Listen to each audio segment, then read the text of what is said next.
はい、ただいま。アルゼンチンの方から、コロニアに向かって、アルゼンチンってブエノスアイレス、フェリーね、今、乗ってます。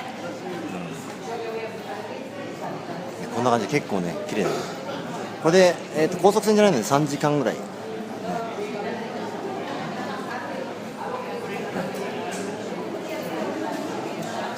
さあ、結構大変だな。これいくらだった今、345ペソ。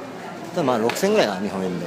往復で1万2000円ぐらい。ね、まず、ウルグアイ行って、ちょっと楽しんできます。